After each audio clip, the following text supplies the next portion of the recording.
Welcome to the Rounds to Residency podcast, brought to you by Med School Coach. Each episode, get clinical rotation advice and tips to prepare for your externships and residency in healthcare. We interview preceptors and physician educators who will prepare you for your rotation and improve your clinical experience. Now, here's your host, Chase DeMarco. Welcome back, and today we have Dr. Forrest Jones. He's been a family physician for over 40 years, received his doctorate from Northwestern Feinberg School of Medicine, and completed his family medicine residency at Cook County Hospital in Chicago. Forrest, great to have you on the show. Glad to be here, Chase. So how about we tell the audience a little bit more about yourself? You've been a family physician for so long now. You probably have a lot of experiences and advice to tell people, especially as we're probably, by the time this starts, going to be entering the new residency stage and everyone's starting to get placed. What are some things that you've experienced and maybe that the audience can gain some insights from, especially if they're going into a family medicine residency? I would say one thing, I would give the same advice that I received, which is don't give up. Because certainly having come through, 4 years of medical school, you wonder, when will this grind ever end? And you're trying to look for the rainbow at the end, the pot at the end of the rainbow, so to speak. So it is there. A long path. Right, exactly. Things are different, of course, now. Practice styles are different. When I was coming through, there are a lot of opportunities for private practice, a solo practice, for example. As I understand now, residents coming out now are we looking, when they finish their training, for employed practice. And I'm not sure if the training is really geared toward that or acknowledging that or not. That's just something about the practice environment once you finish a residency. One thing about the residency that's interesting is you get an idea to sort out. My training was, of course, my residency was in family medicine, which is primary care. It's a generalist practice, did not specialize in any one particular field. We called ourselves a specialist breadth and not depth. And that was attractive to me because when I was going through my medical school rotations, the reason why I chose family medicine was because I couldn't make up my mind. I liked all of the rotations I was going through. And as I was finishing and had to start making up my mind about a residency, that's when I learned about family medicine. And I thought, this is my golden opportunity. And I just jumped for it. I think there is certainly a strong need for primary care. For those of you interested in primary care, definitely go for it. But even in primary care, you find yourself focusing on certain areas more than others, partly depending on the practice environment you are in, the community that you might be serving in, your own particular interests. I find a number of family medicine graduates, for example, ended up going to urgent care. Others preferred more OB-GYN, others preferred more pediatrics. I myself ended more toward geriatrics.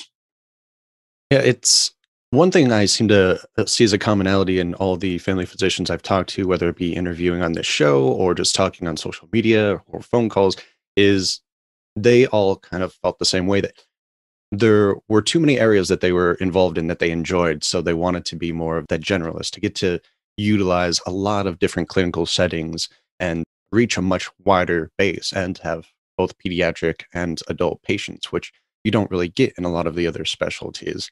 So I think that's greatly needed and perhaps underappreciated, since there seems to be somewhat of a false negative stigma with generalists and with family medicine, it seems.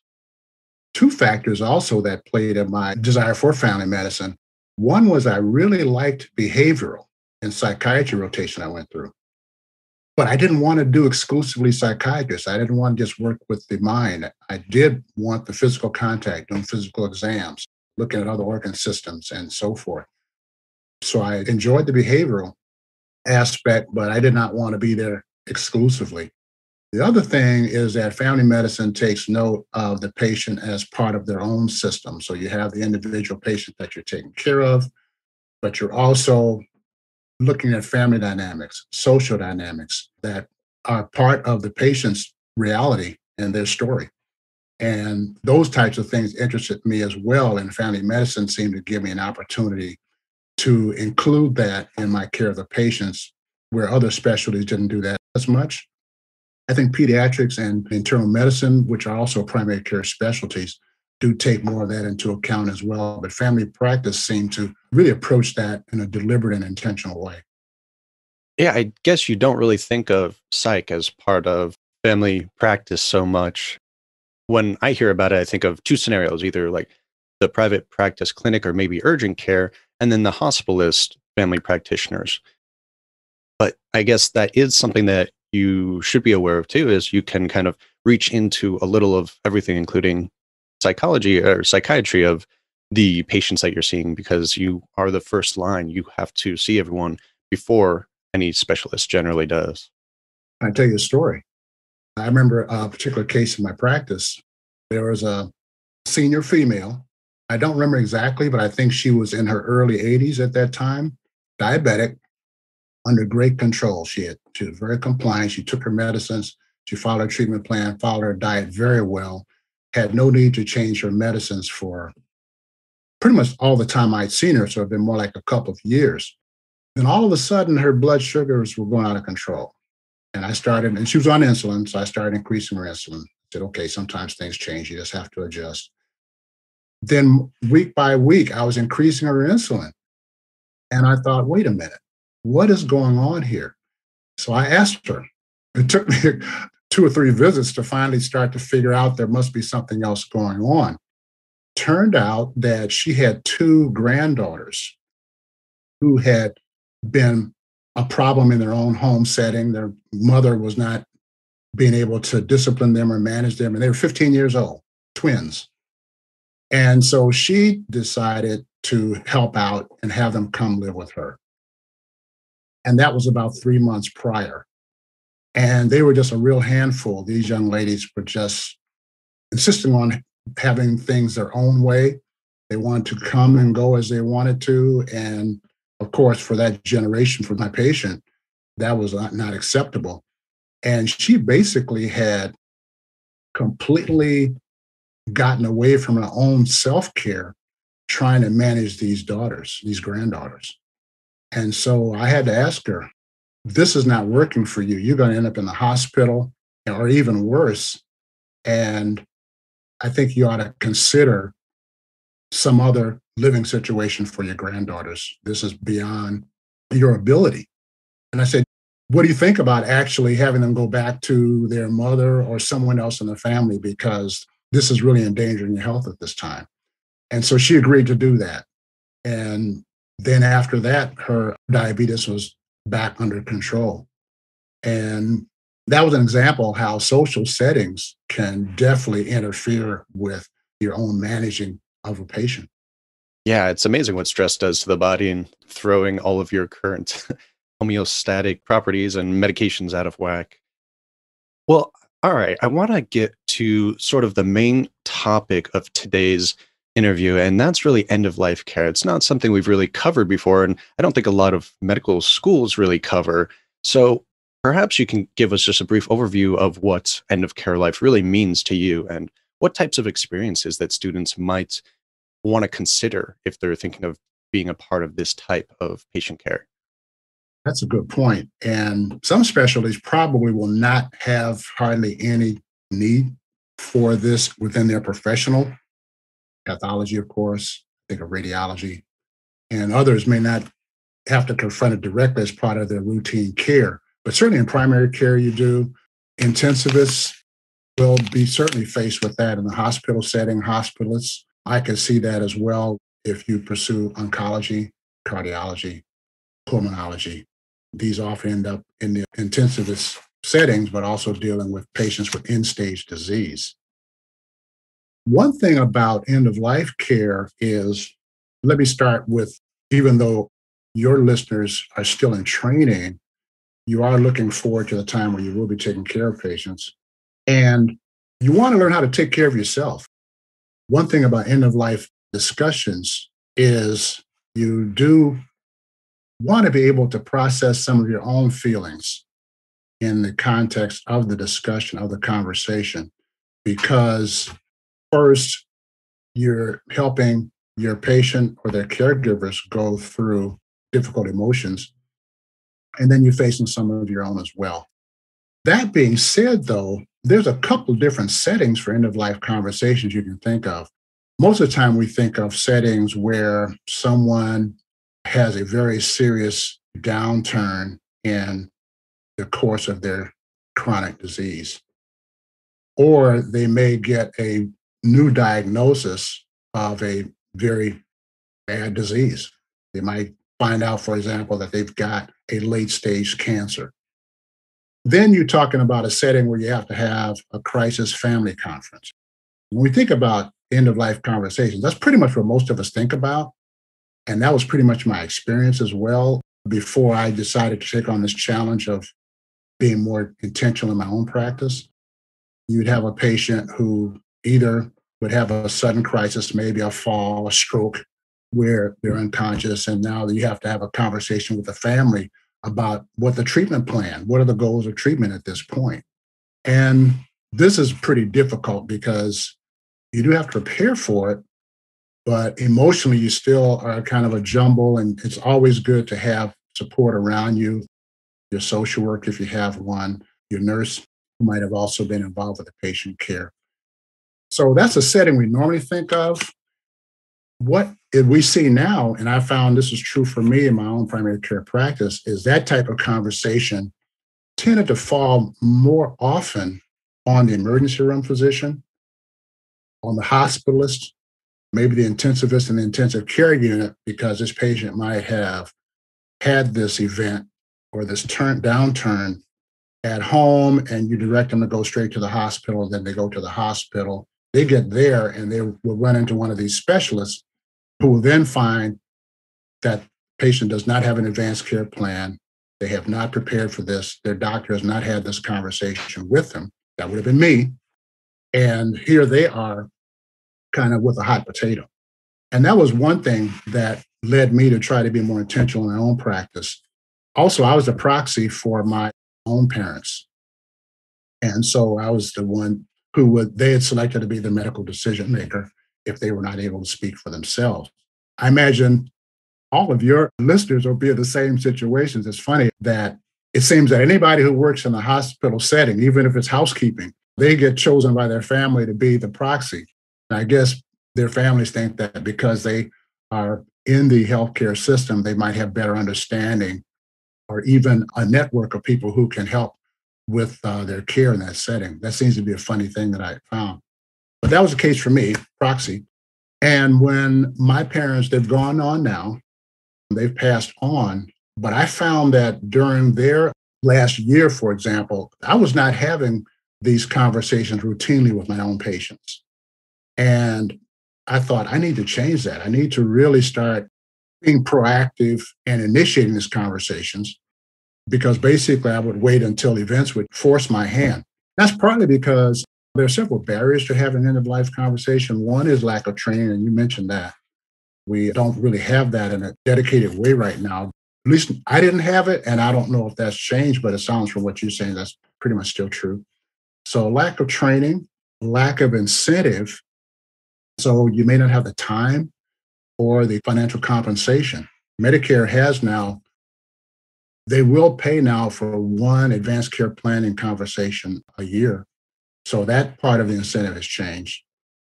Another thing I find in talking to my colleagues as well is fear of patient reluctance. Patients' fear of having these conversations as well. So those are some barriers that we do see to having these conversations routinely. I would say that my Caucasian patients tended to have more advanced care plans. They tended to be better prepared with a document that I could just scan and put in the chart.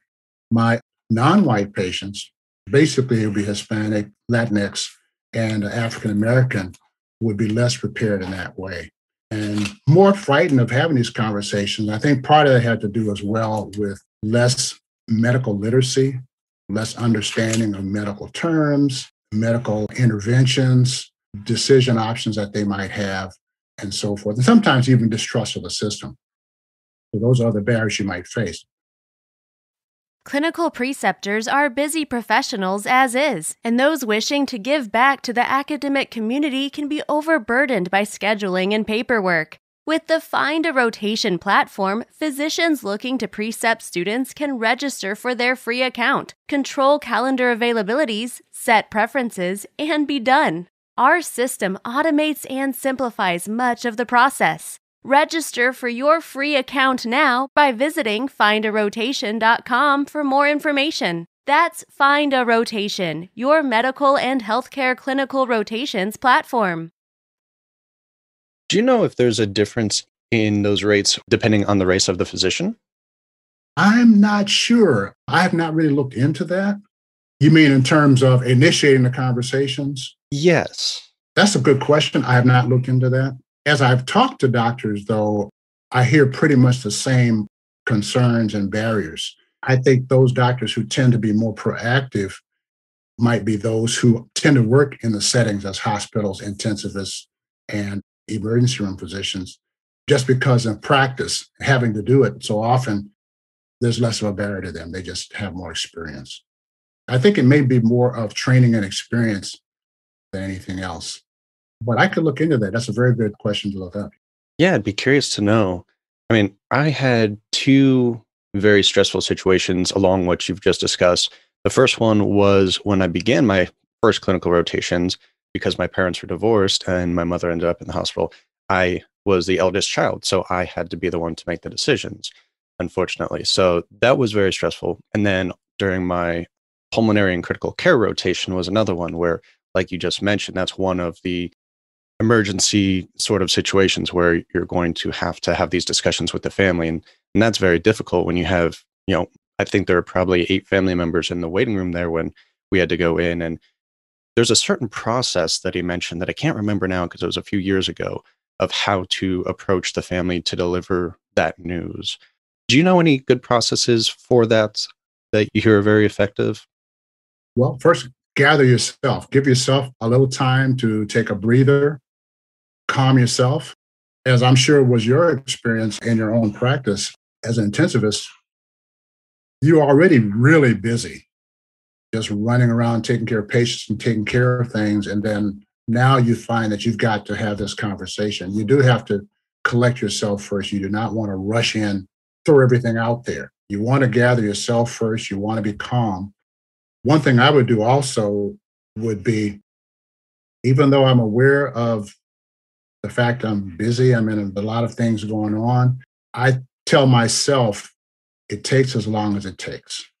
It takes as long as it takes because it's not just my agenda, but it's really the family's agenda. I'm really there to serve them. After that, you want to collect your information. You want to have a reasonable grasp of the clinical events, the medical events, the disease process, and so forth. You want to have an understanding of how do we get to this point? And in a way, I always wanted to be able to explain that and understand that myself from the disease point of view and also from the personal story point of view as much as I could. By personal story, I wanted to be able to have, and sometimes it's one thing if I'm the primary physician, I've been taking care of this patient for a while, I'll know their story. Other times I just have to gather information from the records and then also plan on getting that information from the family. And that becomes one avenue of engaging the family as well in a very real way about the story. So then you go in with the family. You do want to make eye contact. You want to greet everyone. You want to basically act like, okay, this is like a family gathering. It's not a pleasant one, but we're all here for the purpose of healing of some sort. If the person themselves has a very poor prognosis and healing does not mean returning to a reasonable and independent life, that's one thing. If that's the case, then really you're talking about healing for the family, helping them to come to some type of terms with this life event that is really part of living, dying, and is part of the family dynamic as well. So you want to greet everyone and just say, this is an important time for us all to be together to try to bring some type of healing and understanding. Then I like to find out, what do they understand? One problem I've had when I was still learning was answering a lot of questions that were never asked. And that can create confusion sometimes. It could waste a lot of time because I may spend a lot of time giving what I think is a very thorough explanation, and that's not even what they wanted to know. Then they say, well, doctor, I really wanted to know about this. And you say, oh, I really have to start all over again because I was really going down the wrong track. But by engaging them from the beginning, what do you understand that's happened? What do you know about, for example, Ms. Jones had a problem with your heart. What do you know about that? What was your experience? And then you let the family members talk. And number one, that breaks the ice. Number two, it gets them engaged. Number three, you gaining information about their understanding, as well as something about their values, what their expectations might be. And sometimes you'll find that what they were understanding about the condition was not accurate. And so now you know that, okay, I can speak to that and have them respond to me on that basis. Also, while I'm asking about what happened, I'll definitely point out even the quiet people, members of the family who are not saying anything. You want to ask them to, what do you think? And if they really are reticent and really don't want to be involved, you kind of let it go. But having reached out to them, you've let them know that you've acknowledged them and you respect them.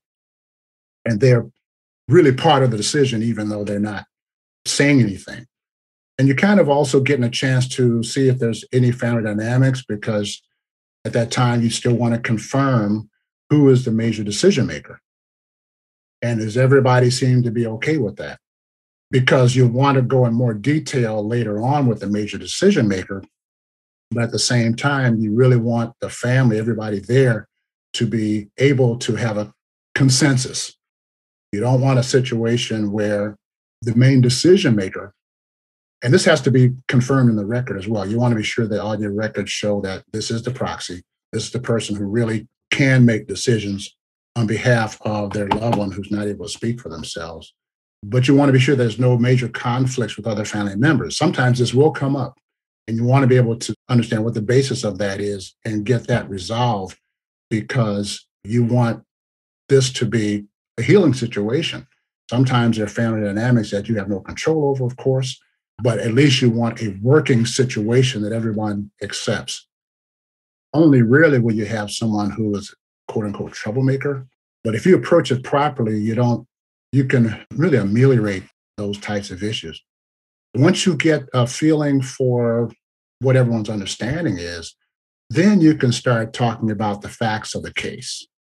And as you see them, so I might start out with, when Miss So-and-so, when I first met her, let's say I just met this person in the hospital, this was my impression. This was my impression as a person. I thought she was, when we talked, I really felt she reminded me of my grandma, something like that, that shows that you kind of connected with her as a person.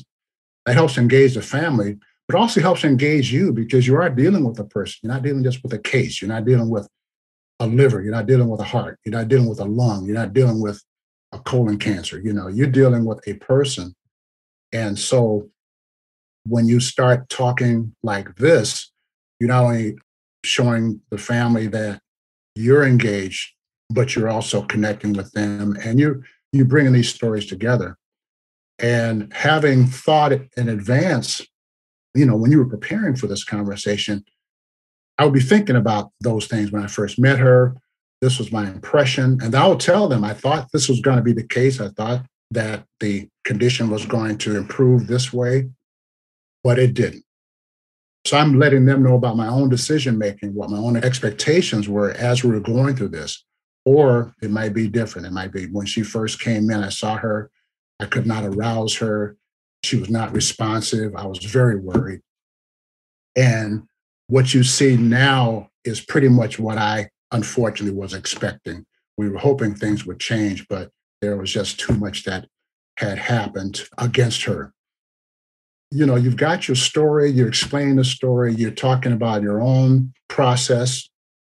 And I think that's explaining your thought process as well helps them to kind of feel it's not just a big black box.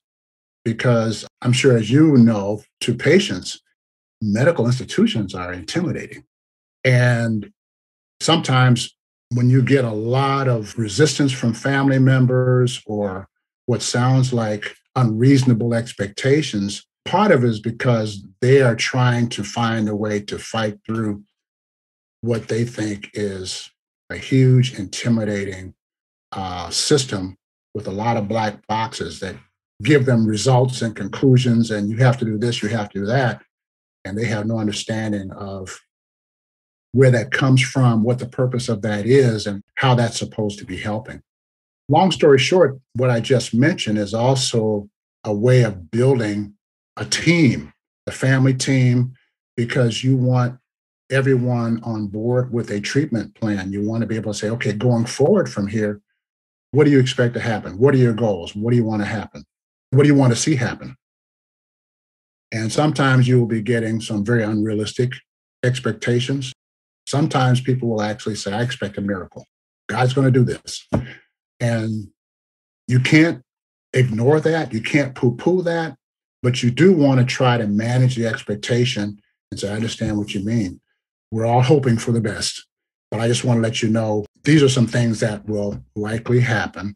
And here's some decisions that you'll likely be facing. How do you feel about that? And you want to explore what they're thinking, because as people talk through things and express even doubts, emotion, anger, they're actually processing. They're actually having opportunities to come on board with a reasonable treatment plan. If the outcome is this person's just not going to make it, this person, for these reasons, and when they kind of review the story, and you're also including elements that they've provided, and you can even ask, has anyone else in the family been through something like this? And they might talk about a relative, a neighbor, or a friend who had a terminal case like this.